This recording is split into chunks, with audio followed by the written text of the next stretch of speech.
a little bit from, I'm going to go back and read a little bit from the previous paragraphs just to make sure we understand this. I'm starting right here. Oops. College university professors who receive gifts have 128% of the net worth and 88% of the income of non receivers. Affluent parents can learn a great deal from gift receivers who are teachers and professionals. Woohoo! Teachers and professionals who receive cash gifts have a much higher propensity to accumulate wealth than do gift receivers in the other 8 occupational classifications. How can one explain this peculiarity? To do so is to is to do so, it is important to first explain why most gift receivers in general have a lower propensity to accumulate wealth than non-receivers. Number one, giving giving precipitates more consumption than saving and investing. For example, affluent parents often subsidize their children's purchase of a home. The intent may be to help their children get started on the right foot. The parents assume that such gifts are a once in a lifetime phenomenon. Some have told us that they thought this kind of this would be the last dollar the kids would ever need. They assume that the recipients of their kindness will be able to do it on their own in the near future. Nearly half the time they are wrong. Gift receivers frequently are underachievers in generating income. All too often the income of the gift receiver does not increase at the same rate as his consumption. Remember, expensive homes are typically located in what we call high consumption neighborhoods. Living in such neighborhoods requires more than just being able to pay the mortgage. To fit in, one needs to look the part in terms of one's clothing, landscaping, home maintenance, automobiles, furnishings, and so on. And don't forget to add high property taxes to all the other items. Thus, a gift of a down payment, which, whether full or partial, can replace a recipient on a treadmill of consumption and the continued dependence on the gift giver. But the majority of these recipients, neighbors, more likely than not, receive no cash gifts from their parents. They are much more content and confident about their lifestyles than most gift receivers are. Many gift receivers in such situations become sensitive to the need for continued economic outpatient care. Their orientation may be dramatically changed from a focus on self-generated economic achievement to one of hoping for and contemplating the arrival of additional gifts. Underachieving income producers in such cases find it nearly impossible to accumulate wealth. Gifts of down payment are not the only type of that precipitate more consumption. Take, for example, the affluent parents who give their son Bill and daughter Helen a $9,000 rug that we were told contained millions of hand-tied knots. Bill is a civil engineer who works for the state. He earns less than $55,000 a year. His parents feel compelled to help him maintain a lifestyle and level of dignity congruent with someone with a graduate degree from a prestigious university. Of course, the expensive rug looked out of place in a room filled with hand-me-down furniture and inexpensive light fixtures, so Bill and Helen felt compelled to purchase expensive walnut dining room furniture, a crystal chandelier, a solid silver service, and expensive lamps. Ugh.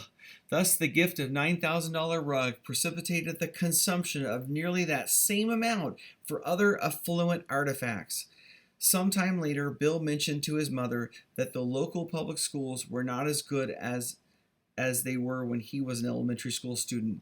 His mother countered that she would pay for part of her grandson and granddaughter's private school tuition. Of course, it was up to Bill and Helen to decide if they should take their children out of public school system.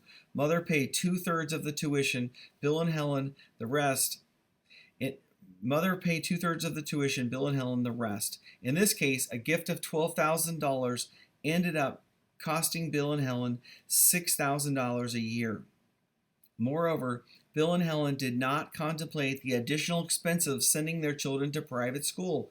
For example, they are often asked to make contributions to the school beyond the cost of tuition. They also felt they needed to buy a 7-passenger station wagon so they could participate in the school's carpool.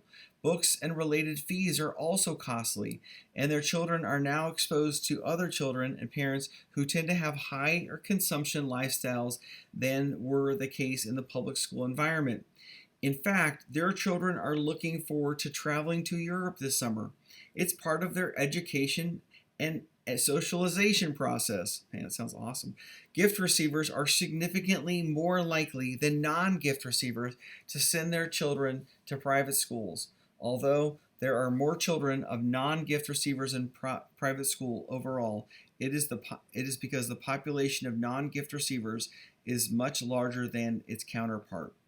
Number two, gift receivers in general never fully distinguish between their wealth and the wealth of their gift giving parents. Perhaps Tony Montage, a professional asset manager, said it best. Gift receivers, the adult children of the affluent, feel that their parents' wealth capital is their income to be spent. One of the main reasons gift receivers typically think of themselves as being financially well off is because they receive parental subsidies. And people who think they are financially well off tend to spend. In fact, statistically, they are just as likely to view themselves as being affluent as are truly affluent non gift receivers. This is the case in spite of earning 91% of the income and having 81% of the wealth of non receivers. Look at the situation from a gift receiver side of the equation. During each year of his adult life, William receives an annual tax-free gift of $10,000 from his parents. William is 48 years of age. $10,000 of tax-free income could be viewed as the product of what amount of capital? Assume an 8% return. This would equate to $125,000 in capital. Adding this amount to his actual net worth, what is the result? William perceives himself as having $125,000 more in capital than he does. Consider this analogy. Have you ever been confronted by an 8-year-old youngster standing in the front yard of his parents' home? If you, a stranger, attempt to walk onto the property, Billy or Janie will likely say, "You can't come into my yard. This is my property." Billy and Janie think that it is their property. At the age of 8, they may be correct. After all, they are children living at home. At this age, kids feel that the yard, the home, and the car are family property. But as the majority of Billy's and Janie's mature, they become properly socialized by their parents. They grow into independent adults who can easily distinguish between what is theirs and what is not. Their parents teach them independence. Unfortunately, a growing portion of adult children are not being taught the value of being emotionally and economically independent of their parents. How did one set of parents recently test to see if their adult son was independent? They used the montage effect as a basis for their test. After Thanksgiving dinner at his parents' home, James and his parents had a conversation. His parents told James that they had decided to give several pieces of their commercial property to the local private college. His father told his son, "I know you will understand that the college really will benefit from such a gift." James' response, if written as a headline, might read, "Son of affluent couple screams, 'That's my property too, and college people can't come into my yard.'" James' response was predictable. He has received substantial cash gifts from his parents throughout his adult life. He needed an annual gift equivalent to about 20% of his income to cover his annual expenses. He viewed his parents' idea of giving their capital to the college as a threat to his future income. Like many other gift receivers,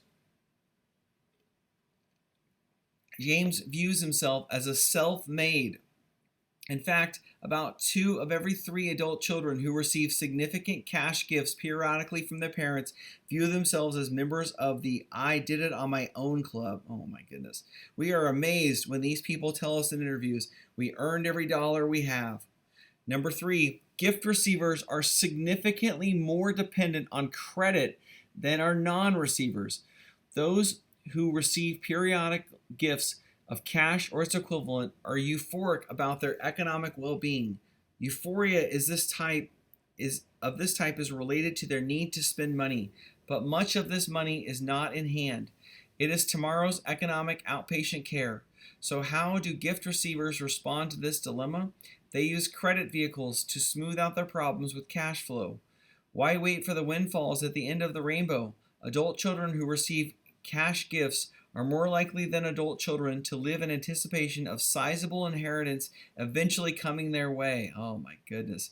In spite of having only about 91% of the total household income and 81% of the net worth of non-receivers of gifts, gift receivers are significantly more likely to be credit-oriented. This credit is obtained for consumption, not investment purposes. Conversely, non-receivers of gifts borrow more for investment purposes than do gift receivers.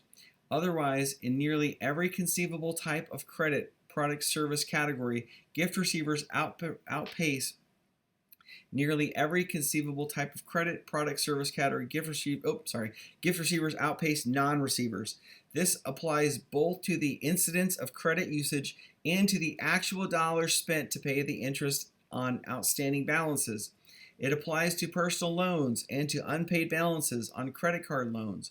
Gift receivers and non-receivers are not significantly different in their use of mortgage services or in the allocation of dollars for such purposes. However, a significant portion of the gift receivers were given money for sizable down payments on their homes. Number 4, receivers of gifts invest much less money than do non-receivers. Oh my goodness. When surveyed, gift receivers reported that they invested less than 65% of what receivers invested each year. Non-receivers invested each year. Even this is a very conservative estimate, since, like most heavy credit users, gift receivers overestimate the amount of money they invest. For example, they often forget to take into account major credit purchases when computing actual compensation and investing habits. There are exceptions to this rule. Teachers, and professors who receive gifts appear to remain as frugal or even more so than those who receive no gifts. They are much more likely to save and invest the money they receive as gifts than gift receivers in other occupational categories. The issue of teachers and professionals as role models is discussed more fully in this chapter. As we have made clear, gift receivers are hyper consumers and credit prone. They live well above the norm for other than with comparable incomes, but often people mistakenly believe that gift receivers are concerned solely with their own desires, needs, and interests. This is not the case. On average, gift receivers donate significantly more to charity than do others in the same income category. For example, gift receivers who have an annual household income in the $100,000 category normally donate just under 6% of their annual incomes to charitable causes. The general population in this income category donates about 3%. Gift receivers give a proportion that are much like those of households with annual incomes in the $200,000 to $400,000 bracket. These people give approximately 6% of their income to noble causes. Noble or not, gift receivers consume more, so they have significantly less money to invest. What good does it do to be well versed in investment opportunities when one has little or no money to invest? This is the situation in which young professor of business recently found himself. He, a gift receiver, was asked to teach a course on investing for a continuing education program. His audience included many well-educated, high-income people. The professor discussed various topics, including sources of investment information and how to evaluate stock offerings in various public corporations. The professor received high praise from his audience. He was well trained in his discipline. He held a PhD in business administration with a concentration in finance. However, near the end of the course, the gentleman from the audience asked the professor a simple question. Dr. E, may I ask about your personal portfolio? What do you invest in? His answer surprised most of the class. I don't have much of a portfolio at present. I'm too involved with paying 2 mortgages, an auto loan, tuition. Later, a member of the class told us, it's like the fellow who wrote the book on 100 clever things to say to attractive women. but the guy did not know any good-looking women. Why don't financial advisors of under-accumulating gift receivers emphasize thrift in their messages? All too often, financial advisors have a narrow focus. They sell investments and investment advice. They don't teach thrift and budgeting. Many find it embarrassing, even degrading, to suggest to clients that their lifestyle is too high. In fairness, many high-income individuals, as well as their advisors, have no idea how much net worth someone should have, given certain income and age parameters. Additionally, financial advisors are often unaware that their clients receive sizable cash gifts each year. Relying solely on a client's earned income statement, they may likely say, well, Bill, for a fellow who is 44 years of age, who earns $70,000 annually, you're doing pretty well. Pretty well in terms of your lovely home, boat, foreign luxury automobiles, donations, and even your investment portfolio. Would the same advisors feel this way if Bill told him about the tax-free gift of $20,000 he receives each year from mom and dad? It is important here to emphasize a point made throughout this book. Not all adult children of affluent become UAWs. Those who do tend to have parents who heavily subsidize their children's standard of living, but many other sons and daughters of affluent parents become PAWs. The evidence suggests this happens when their parents are frugal and well-disciplined, instill these values as well as independence in their children. The popular press often paints a different picture. Too often they tout the Abe Lincoln stories. They dramatize those cases in which a child from a blue-collar background became very successful. They provide anecdotal evidence that the discipline of being poor is a prerequisite to becoming a millionaire in America. If that were true, one would expect there would be at least 35 million millionaires households in America today. But we know that there is only about 1/10 that number. It is true that most millionaires are sons and daughters of non-millionaire parents, since the non-millionaire population is more than 30 times larger than its counterpart. Only a generation ago, it was more than 70 times larger. The enormous size of the non-millionaire population has to do with why most millionaires come from non-millionaire households. As a probability statement, millionaires are more likely to give birth to millionaires. Accordingly, the odds of becoming a millionaire are lower for individuals who are products of non-millionaires. A teacher and an attorney, a case study. Henry and Josh are brothers, but having the same parents does not mean these two people are similar. Henry is 48 years of age. Josh is 46.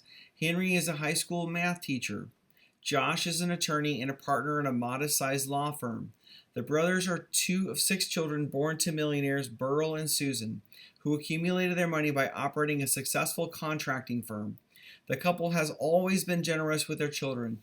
Each year, they have given Henry and Josh and their other son and daughters approximately $10,000 in cash. This gift giving did not stop when their sons and daughters became adults. Burl and Susan felt that such gifts would help reduce the size of their estate and thus reduce the inheritance tax their children would have to pay someday. Burl and Susan also wanted to help their adult children get a good start in life. They felt that financial gifts would help their children ultimately become financially independent. Burl and Susan were always democratic about distilling their wealth to their children. Each adult child received the same size cash gift each year.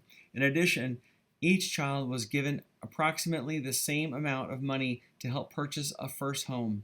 One might expect that the children of such families would become financially independent. Certainly, Burl and Susan felt this way.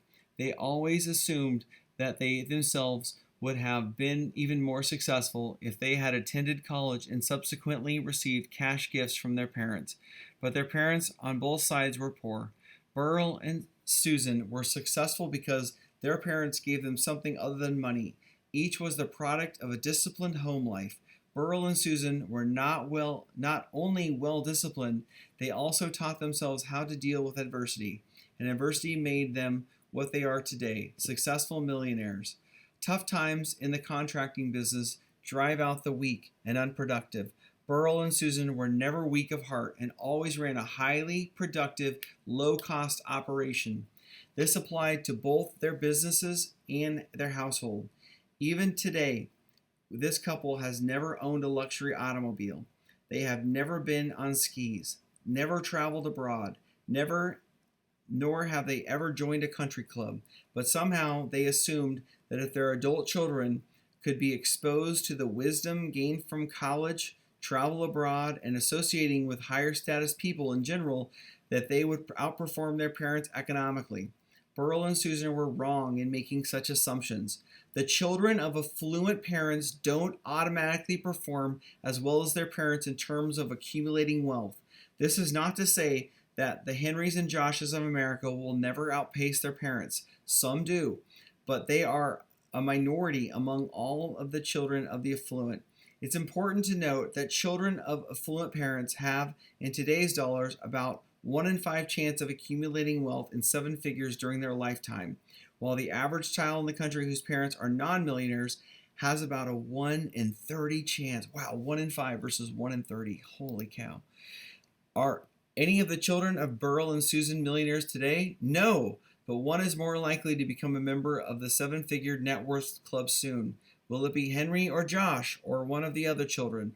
Burl and Susan's other children are considerably younger than Henry and Josh. Certainly age is a correlate of wealth accumulation. Young adults are not likely to have accumulated considerable wealth on their own.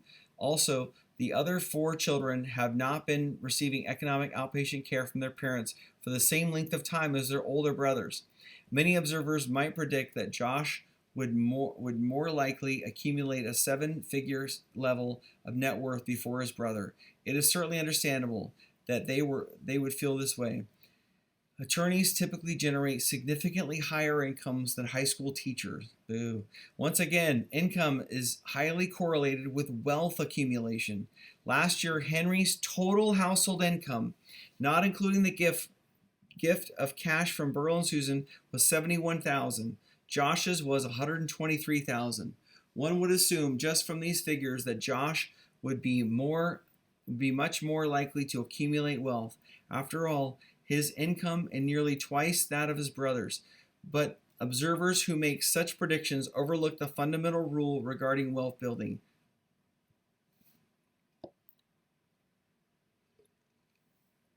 Whatever your income, always live below your means. Henry, in spite of his smaller salary, lives below his means. Josh, on the other hand, lives substantially above his income. In fact, Josh really counts on that $10,000 from mom and dad to keep in balance. The $10,000 added to his $123,000 income places him in the top 4% of all income-producing households in America. Remember that approximately 3.5% of the households in America have a net worth of $1 million or more. But Josh has a net worth that, even optimistically estimated, is well beneath that figure. His total net worth, including equity in his home, law partnership, pension, and other assets, is $553,000. How about Henry? In spite of his much smaller income, Henry has accumulated significantly more wealth. Stated conservatively, his net worth is $834,000. How is it possible for a teacher to have so much more wealth than an attorney with nearly twice the income? Stated simply, Henry and his wife are frugal. Josh and his wife are heavy consumers. Much of this difference is related to their prospective positions. We find that as a group, teachers are frugal. Woohoo! Additionally, attorneys who receive cash gifts from their parents spend more and save and invest less than attorneys who are comparable in age but receive no gifts. As stated earlier, attorneys who receive cash gifts from their parents have only 62% of the wealth and 77% of the income of attorneys in the same age bracket who receives no gifts. Where do teachers who receive gifts rank among the dimensions of wealth accumulation and income? Households headed by teachers who receive cash gifts from their parents have, on average, 185% of the net worth and 92% of the annual household income of those in the same occupational and age category who do not receive cash gifts. Teachers who receive gifts are more likely than non-receivers to teach in private schools, which generally pay their faculty lower salaries than do public schools. Perhaps unknowingly, many of the Burls and Susans in America are subsidizing private schools by giving cash gifts to their adult children. This, in turn, may encourage people like Henry to be willing to work for less money in a private school. Henry may figure that since he receives an economic outpatient care, he does not need to earn a few $1,000s more teaching in a public school. And although he teaches in a private school, Henry is quite comfortable driving his 4-year-old Honda Accord or his wife's minivan. By contrast, Josh is in a completely different environment. In fact, the office complex where he parks his car is filled with imported luxury sedans and sports cars. Josh is responsible in part for new business development for his firm. So even if he would like to drive a 4-year-old Honda, his clients and prospective clients might not wish to ride along with him. They might get the wrong impression. Josh and his wife have 3 late model automobiles. These include a 7 Series BMW and a 7-passenger Volvo, both leased, and a Toyota Supra. Oh my goodness. His consumption habits regarding motor vehicles are similar to those of other consumers who have significantly higher incomes. Josh spends 3 times more on average than Henry for motor vehicles. Josh also spends nearly twice as much as Henry in mortgage payments. Josh lives in a larger, more luxurious home in a so-called prestigious subdivision. Henry lives in a much more modest home in a middle-class neighborhood. Henry's neighbors are teachers, middle managers, civil servants, and store managers. Henry and his family blend in nicely in this neighborhood. The consumption habits they display are very middle class. This is true even though Henry's household has 4 to 5 times more accumulated wealth than his typical neighbor. What about Josh's neighborhood? His primary residence, he also has a timeshare in a ski country, is an upscale neighborhood. His neighbors are high-income producing physicians, senior corporate executives, top-earning sales and marketing professionals, attorneys, and affluent entrepreneurs. Josh feels comfortable in this environment, and it is ideal for entertaining clients as well as associates. But there is something Josh does not realize. Although his income is in the 3rd quartile compared with that of his neighbors, he is near the bottom in terms of household net worth. Josh and his family are playing the role that of those with 2, 3, and even more times the net worth they have. Josh, you are not alone. At least 1 in 5 households in your neighborhood is playing the same role. They too are on outpatient care. They too spend more and invest less than others in their area. How does Josh's budgeting system operate? How does it accommodate his propensity to spend? Josh is like many other underaccumulators of wealth. He spends first. He saves and invests what is left over. What it actually means is that he saves and invests nothing beyond what happens to be injected into his pension and profit sharing plan. More than 2/3 of his wealth is the equity in his home, his partnership, and his pension. In essence, Josh and his family invest $0 from their personal income, but perhaps they feel affluent anyway. Josh does receive $10,000 in cash each year and anticipates inheriting much more someday. But what about Josh's children? Are they likely to receive substantial cash gifts from their father? It is very unlikely. Yet these children are growing up in a high consumption environment. They will likely attempt to imitate their father's consumption behavior. This is a difficult act to follow, especially without the help of substantial outpatient care. Henry's children, in contrast, may be surprised that their father has accumulated a small fortune. Henry and his wife have never overextended themselves. Henry looks like a teacher, drives what a teacher drives, dresses like a teacher, shops where teachers shop. He has none of the designer artifacts his brother owns. Henry has no pool, no sauna, no hot tub, no sailboat, no country club membership. He owns 2 suits and 3 sport jackets. Henry's activities are much simpler, cost much less, and are much less status-oriented. He exercises by jogging every other day. He and his family are avid hikers and campers. They do own 2 tents. several sleeping bags, and 2 canoes, one used. Henry reads a great deal and is active in his church and its affiliated youth group. His simpler lifestyle translates into surplus dollars, which are saved and invested. During Henry's first year as a teacher, a senior member of the faculty advised him to enhance his investments by contributing to a 403 deferred annuity program. Henry has contributed to this program each year since he has been employed as a teacher. He has also invested most of the cash gifts his parents had given him each year. Who will be more likely to retire in comfort someday, Henry or Josh? Their parents are now distributing their capital not only to their children, but also to their grandchildren. Thus, Henry and Josh may inherit very little. At the rate Josh is consuming, he may never be able to retire in comfort. Henry will likely retire with ease. Projections are that his combined pension, deferred annuity package, and investment portfolio will be substantial by the time he reaches the age of 65.